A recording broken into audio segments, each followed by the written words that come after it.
Baik, Bismillahirrahmanirrahim. Terima kasih Pak Dr. Aris selaku moderator. Assalamualaikum warahmatullahi wabarakatuh. Alhamdulillahirrabbilalamin, wassalatu wassalamu ala asyrofil anbiya'i wal mursalin wa ala alihi wa sahbihi ajma'in. Yang saya hormati Bapak Direktur KSKK Kemenak RI, Dr. Haji Ahmad Umar. Kemudian yang saya hormati Bapak Kepala Pusat Metalurgi dan Material LIPI, Bapak Profesor Dr. Nurul Taufikur Rahman, juga Bapak Kasubdit KSKK Kemenak RI, Bapak Dr. Ahmad Hidayatullah, Bapak Ketua Yayasan Nano Center, Bapak Suryan Daru, dan juga yang saya hormati Ibu dan Bapak Guru, serta Kepala Madrasah, Sanawiyah dan Aliyah yang mungkin dan mudah-mudahan ini semua tersebar di seluruh Indonesia. Sebelumnya mohon maaf ini ada sedikit teknis ya untuk mohon izin untuk bisa share screen.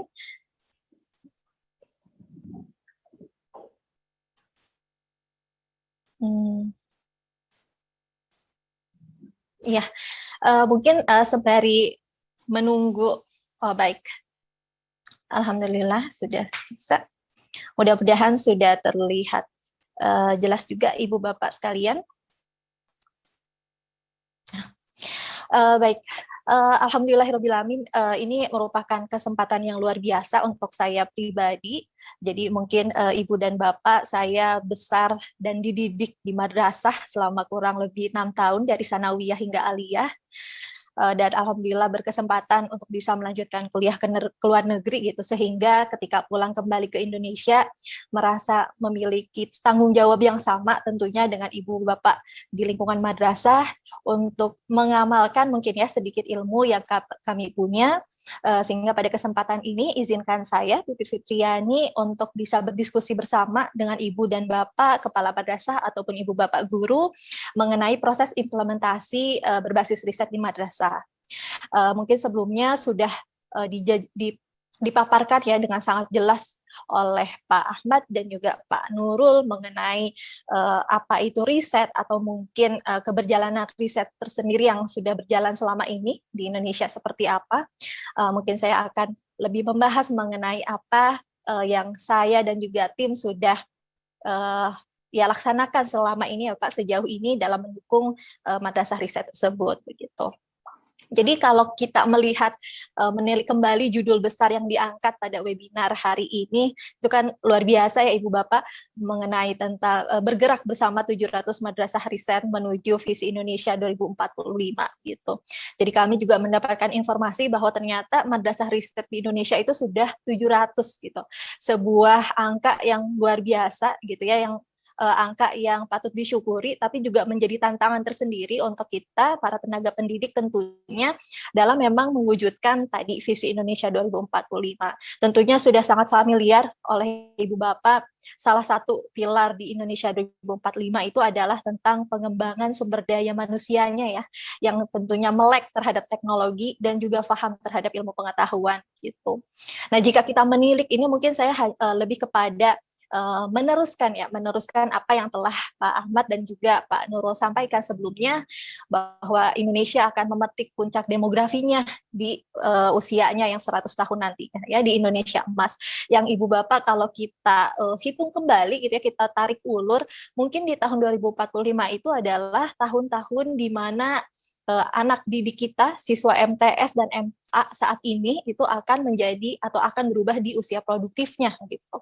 Artinya ini tanggung jawab yang besar kita untuk mempersiapkan mereka menjadi generasi produktif yang bisa mengembangkan Indonesia tentunya. Nah, mengenai Indonesia emas ini berbagai pihak gitu ya berusaha mengolah atau berusaha mempersiapkannya, baik dari dengan munculnya Sisdiknas yaitu untuk arahan menyiapkan generasi emas tahun 2045 ataupun dari Kemenak sendiri gitu ya dengan adanya keputusan Dirjen mengenai petunjuk teknis pengelolaan pembelajaran riset, dan juga yang terbaru adalah tentang penetapan madrasah penyelenggara riset. Yang kalau dari sini kita bisa tarik kesimpulan bahwa Kementerian Agama sudah sangat membuka tangan begitu ya, dan juga ingin merangkul bersama para ibu dan bapak guru, kepala madrasah untuk sama-sama mewujudkan Indonesia emas ini. Nah, tetapi Ibu Bapak sekalian, kita juga melihat itu tantangan yang ada di depan mata kita itu tidak mudah, seperti halnya yang disampaikan sebelumnya oleh para narasumber, bahwa kita atau di depan mata kita itu sudah mulai adanya revolusi industri yang bergerak sangat cepat, begitu ya. Kita atau mungkin di zamannya kita, mungkin kita masih merasa bahwa segala sesuatu masih bisa terselesaikan dengan mekanik gitu. Tapi kalau kita melihat teknologi saat ini semuanya berubah menjadi digitalisasi gitu ya. Mungkin salah satu hikmah yang perlu kita syukuri dengan adanya COVID ini, kita dipaksa gitu ya, kita didorong walaupun mungkin secara kesiapan belum sepenuhnya siap, tapi kita didorong untuk mempersiapkan pendidikan 4.0 atau pendidikan e-learning. Yang mana kalau untuk Kemenak sendiri ini sudah menjadi apa ya? Menjadi pembahasan ataupun menjadi proses yang sudah diaplikasikan seperti itu. Nah, Ibu Bapak sekalian, dari sini, dari poin yang ingin saya sampaikan adalah bahwa dengan bergerak cepatnya fase revolusi ini, gitu ya, jika kita tidak mempersiapkan ataupun kita tidak beradaptasi gitu untuk menyiapkan para siswa dan siswi, artinya juga mungkin kita tidak bisa menyiapkan mereka untuk siap menghadapi tantangan industri. Gitu. Padahal kita perlu membuat atau menanamkan daya saing kompetitif di para siswa yang disertai dengan teknologi inovatif yang saat ini sedang berkembang untuk satu tujuan bersama, yaitu tujuan pendidikan, seperti itu. Nah, Ibu Bapak sekalian, dengan adanya tantangan tersebut dan juga dengan adanya berkah mungkin ya, berkah Indonesia Emas 2045 nanti, maka para ya mungkin para ahli yang di bidang pendidikan gitu ya membreakdown apa saja keterampilan yang diperlukan para siswa dan siswi gitu. Tentunya kita ingin mempersiapkan mereka untuk siap bertahan, survive begitu kalau tadi yang seperti yang disampaikan Pak Ahmad, survive dan juga mandiri menghadapi tantangan zamannya gitu. Oleh karenanya mungkin kita harus sedikit merubah stigma juga bahwa kualitas yang kita siapkan kepada para siswa itu harus meliputi kualitas karakternya, penanaman literasi dasarnya, kemudian kompetensi pendidikannya.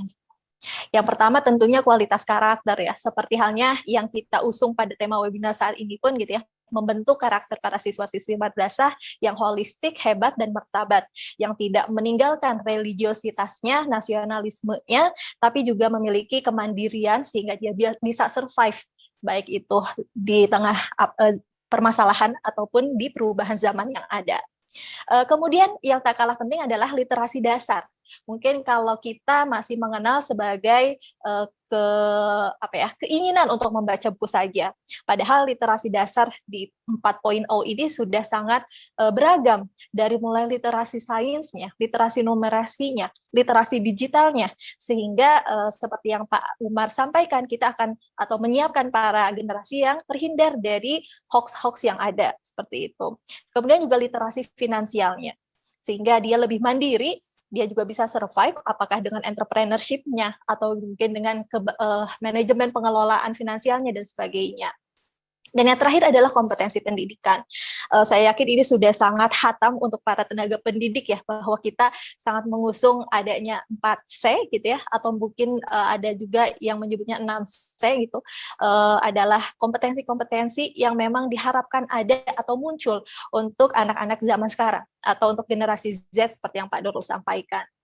Nah, adapun tadi kemampuan atau kompetensi 6C yang kita harapkan, adanya critical thinking, adanya kolaborasi, adanya komunikasi, kreativitas, dia juga bermasyarakat dan dia memiliki karakter.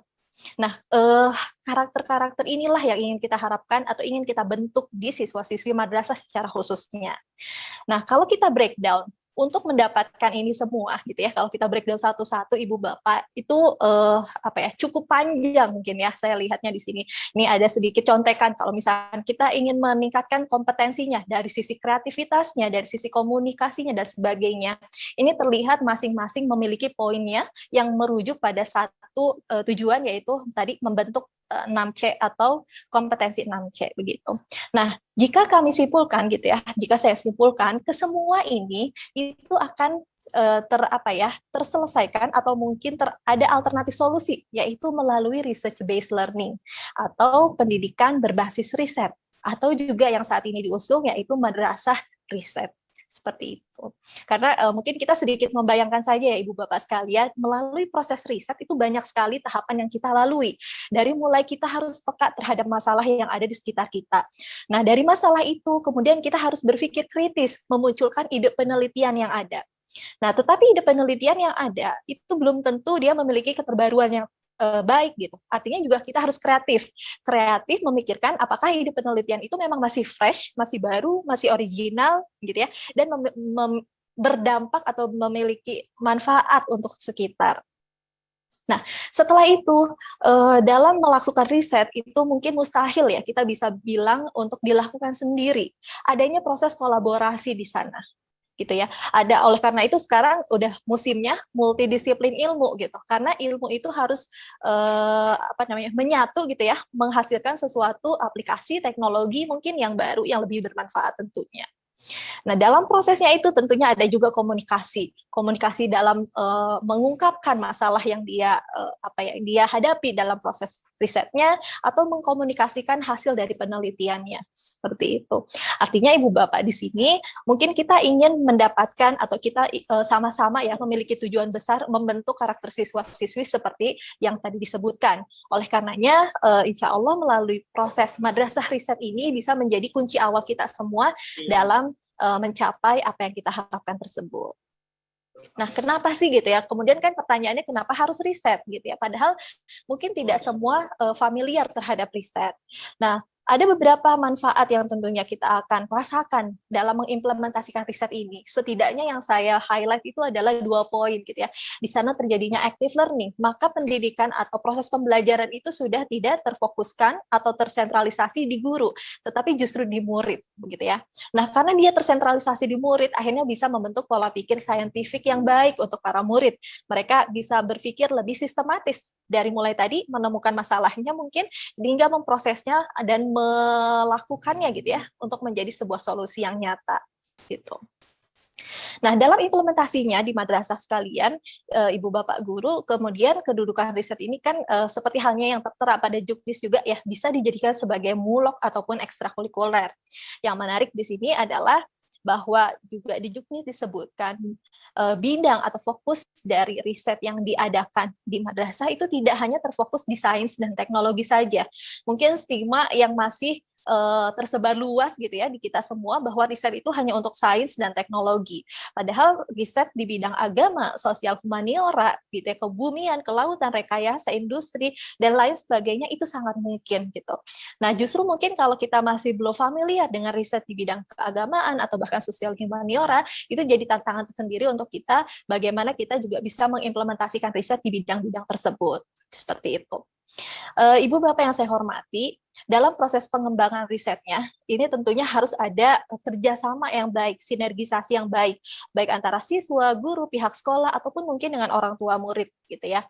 Nah, dari sana gitu, kita tentunya mengharapkan lahir sebuah karya, baik itu berbentuk karya tulis ilmiah, ataupun mungkin dalam bentuk produk yang inovatif, gitu ya. Yang artinya di sini ada juga sebuah istilah ya yang biasanya dikatakan sebuah riset atau sebuah penelitian gitu ya tanpa ada hasil karya tulis ataupun produk itu dikatakan penelitiannya belum selesai gitu. Jadi kayak masih setengah jalan. Artinya ketika kita memulai penelitian maka akan sangat baik jika itu terdiseminasi menjadi hasil karya tulis ataupun produk inovatif. Dan kita sudah melihat bagaimana tadi Profesor Nurul ya mencontohkan atau mengembangkan apa yang beliau risetkan itu menjadi sesuatu teknologi yang aplikatif yang memang memberikan dampak positif terhadap masyarakat seperti itu. Ya, Ibu Bapak sekalian, jadi ini ya kita juga mungkin perlu menilik kembali tujuan penelitian yang kita lakukan itu untuk apa gitu ya. Apakah memang hanya sekedar untuk memenuhi arahan dari Kementerian Agama gitu atau memang kita memiliki tujuan lain gitu. Nah, jika kita melihat dari tujuan riset tersendiri, mereka atau riset ini ditujukan untuk proses pengembangan, pembuktian dan penemuan gitu. Yang artinya di setiap tahapannya itu kita bisa sesuaikan dengan kondisi sekolah. Ketika memang kita masih baru masuk gitu ya di ranah riset, mungkin kita bisa mulai dalam proses pengembangan. Artinya kita melihat atau mereproduce gitu ya riset yang telah ada, lalu kita coba kembangkan dengan memvariasikan beberapa faktornya. Gitu. Jadi tidak ada lagi alasan mungkin ketika kita harus memulai riset tapi masih bingung. Kita harus riset apa? Kita nggak punya ide dan sebagainya. Karena kita bisa mulai tadi dari proses pengembangan. Yang kemudiannya adalah pembuktian. Kita bisa mulai membuktikan gitu ya ketika kita misalkan sudah ada pemahaman di sekitar kita mengenai manfaat, katakanlah manfaat tumbuhan X misalkan ya, manfaat kalau tadi Pak Nurul mencontohkan adanya sumber daya alam misalkan kacang mete dan sebagainya, kita ingin buktikan nih apakah memang mereka memiliki manfaat gitu yang bisa kita coba gali melalui proses riset dan sebagainya. Dan yang terakhir adalah proses penemuan gitu. Maka ketika level-level tadi sudah kita selesaikan gitu ya, dan kita sampai di proses atau di tujuan penelitian untuk menemukan sesuatu yang baru, maka insya Allah mungkin apa ya, rasa satisfactory-nya itu sudah sangat didapatkan ya Ibu Bapak, dan insya Allah ini juga menjadi kebanggaan tersendiri tentunya baik untuk Ibu Bapak guru ataupun untuk para siswanya, seperti itu. Nah, ini mungkin hanya sedikit gambaran begitu ya. Bagaimana lalu kita bisa memulai proses riset ini? Ibu Bapak bisa memulai dengan membuat semacam small group research gitu ya di dalam kelas, mengelompokkan beberapa siswa menjadi kelompok kecil sesuai dengan minat bakatnya gitu. Yang kemudian Ibu Bapak bisa memberikan sebuah masalah atau juga justru membebaskan mereka untuk mencari permasalahannya sendiri. Karena kita sudah mengelompokkan sesuai dengan minat bakatnya begitu ya.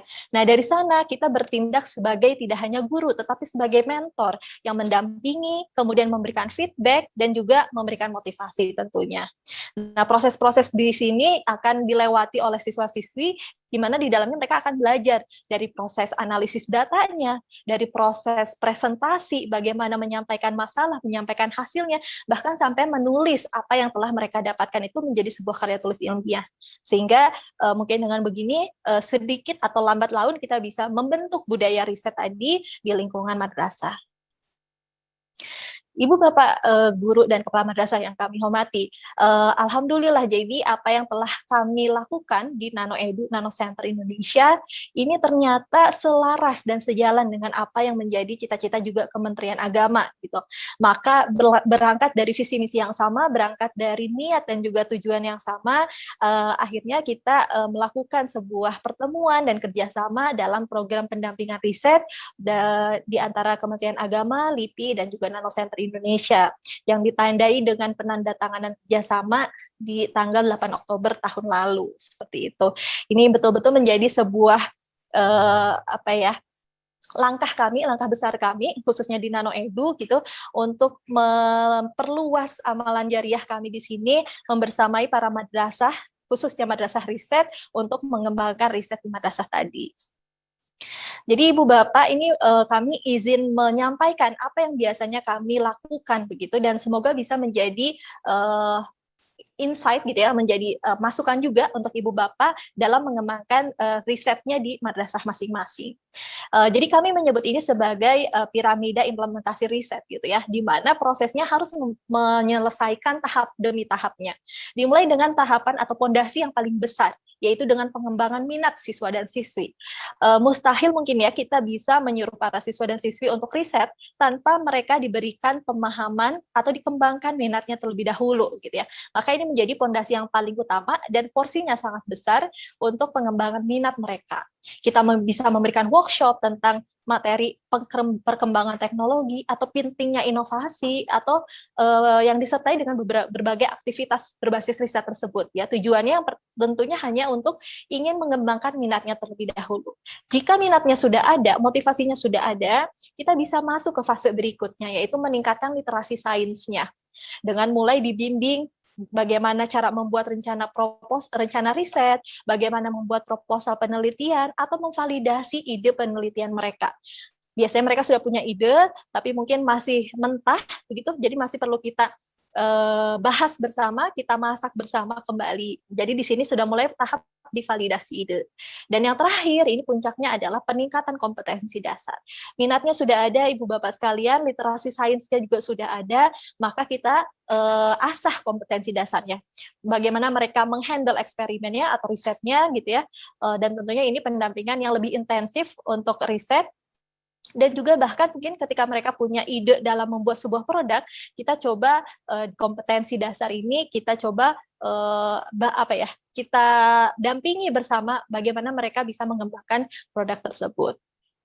Nah, jadi prosesnya yang pertama tadi kita mengenalkan inovasinya terlebih dahulu, Ibu Bapak sekalian, yang kemudian dilanjutkan dengan proses ideasi, berdiskusi tentang ide yang disampaikan. Jika masih mentah, apa saja yang perlu diperbaiki, jika sudah dilakukan oleh orang lain, bagaimana kita memodifikasinya dan sebagainya. Ide tersebut harus dikonseptualisasikan menjadi rencana yang matang, yang kemudian dipresentasikan begitu, dan jika sudah clear, maka kita akan mulai penelitiannya dan hasilnya akan didiseminasi menjadi seperti halnya karya tulis ilmiah, seperti itu. Jadi Ibu Bapak sekalian, pesannya di sini adalah sebelum kita mengarahkan kepada para siswa-siswi untuk melakukan riset atau bahkan menugaskan mereka dengan karya tulis ilmiah, maka penting di awal kita memunculkan dulu minat mereka, begitu dengan pengenalan inovasi yang ada. Nah, Ibu Bapak guru sekalian, dalam perjalanannya gitu ya, ternyata kami melihat bahwa guru ini memiliki peran yang sangat penting dalam pendampingan riset juga. Oleh karenanya biasa kami menyebutnya menjadi mentor riset gitu ya. Karena dengan menjadi mentor secara emosional, mungkin psikologis, kedekatan dan juga pendampingan itu menjadi lebih intens begitu. Dan di sini gitu kita mengharapkan kehadiran Ibu Bapak guru itu juga memiliki tujuan yang sama, yaitu memahami aktivitas riset itu sebagai media pembentukan karakter. Kembali tadi ya, karakter yang ingin kita capai. Juga memahami tujuan dan metode pendampingan riset yang baik seperti apa, dan memahami proses analisis datanya misalkan, atau diseminasi hasil riset itu seperti apa. Begitu. Tujuannya tentunya kita ingin membekali siswa agar mampu berkompetisi, walaupun ini adalah tujuan yang sangat singkat, mungkin ya, short term goal-nya adalah dia mampu berkompetisi. Karena alhamdulillah sekarang sudah banyak sekali ajangnya, dari mulai MyRes dan lain sebagainya, tetapi ini short term tadi kembali lagi. Dan dengan pendampingan atau dengan menjadikan guru sebagai tim terbaiknya, kita tentunya memiliki tujuan yang panjang atau long term goal-nya, membangun mindset penelitian siswa sebagai suatu karya nyata yang berkontribusi terhadap masyarakat. Nah, dalam hal tadi kontribusi masyarakat begitu. Jadi kami di sini pun ingin mengajak para siswa dan siswi, juga Ibu Bapak guru, untuk kita bersama-sama. Biasanya gitu ya, mungkin siswa itu memiliki ide inovasi, tetapi kadang belum sempurna gitu ya. Maka kita dari klaster, misalnya klaster sekolah, kita mengumpulkan ide apa saja sih dari siswa yang memang menarik tetapi masih perlu diasah kembali begitu ya, dengan kebutuhan masyarakat yang ada. Sehingga kami di sini Nano Edu dan Nano Center di sini menjembatani gitu ya dari ide yang berinovasi siswa tersebut, dan kita bantu misalkan untuk menjadi pengembangan produk ataupun bimbingan riset dalam memahami market dan sebagainya, untuk kemudian bermanfaat atau bisa kemudian dijadikan salah satu mata pencaharian oleh masyarakat nantinya gitu ya, menyokong seperti halnya UMKM atau entrepreneurship dari masyarakat yang ada. Sehingga kan kalau kita lihat di sini manfaat dari riset itu tidak hanya terbatas menjadi sebuah karya tulis saja, tetapi bisa bermanfaat untuk masyarakat yang lebih luas. Seperti itu.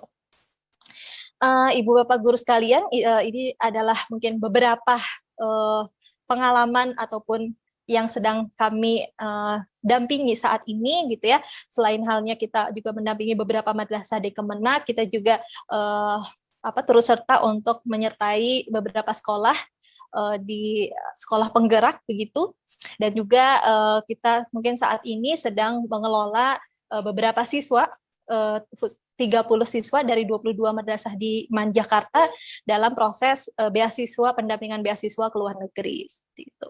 Ini beberapa aktivitas yang kami lakukan dan juga hasil karya yang diseminasikan. Beberapa alumni berprestasi, dan mungkin sebagai info saja Ibu Bapak, ternyata ide atau karya siswa itu sangat banyak ya. Bahkan ini jika kami bukukan, ini terkumpul bahkan 300 lebih karya inovasi siswa di Indonesia. gitu. Yang mungkin kalau kita kumpulkan lebih banyak lagi itu masih sangat mungkin begitu. Artinya siswa-siswi ini sudah memiliki kompetensi yang sangat baik, tinggal bagaimana kita mengarahkannya dan mengasahnya. Ini adalah beberapa kegiatan ya, atau bukti juga bahwa inovasi ide penelitian siswa itu sangat menarik dan banyak. Dan kita bagaimana kita melaksanakan aktivitas dalam proses pendampingan kita, baik di Madrasah Aliyah, Madrasah Sanawiyah, ataupun universitas, ini bersama Bapak Guru, di training untuk para guru, ataupun juga untuk Innovation Bootcamp untuk para siswa. Nah, dengan adanya COVID saat ini juga tidak membuat atau tidak harus menyurutkan semangat kita ya untuk terus menggali tentang riset gitu. Bahwa di sini juga kami masih melaksanakan pendampingan riset walaupun secara online gitu beberapa sekolah, dan ya alhamdulillah masih dapat tersampaikan gitu. Artinya kondisi yang ada tidak seharusnya membuat kita akhirnya juga berserah diri gitu ya, tapi tetap menjadikan motivasi untuk tetap melaksanakan riset. Seperti itu. Oke. Mungkin begitu Ibu Bapak Guru dan Kepala Madrasah yang saya hormati. Sebagai penutup, ini ada sebuah pengingat mungkin ya, bahwa halnya tidak ada kebaikan sama sekali dalam suatu bangsa jika generasinya bodoh, maka bangsa tidak akan menjadi baik atau berperadaban kecuali dengan ilmu begitu. Maka bismillahirrahmanirrahim, dengan adanya madrasah riset, dengan adanya webinar ini, kita bisa sama-sama bergerak bersama 700 madrasah mengembangkan atau mewujudkan Indonesia emas di 2045. Seperti itu. Terima kasih Bu Bapak Guru dan Kepala Madrasah yang saya hormati. Wassalamualaikum warahmatullahi wabarakatuh.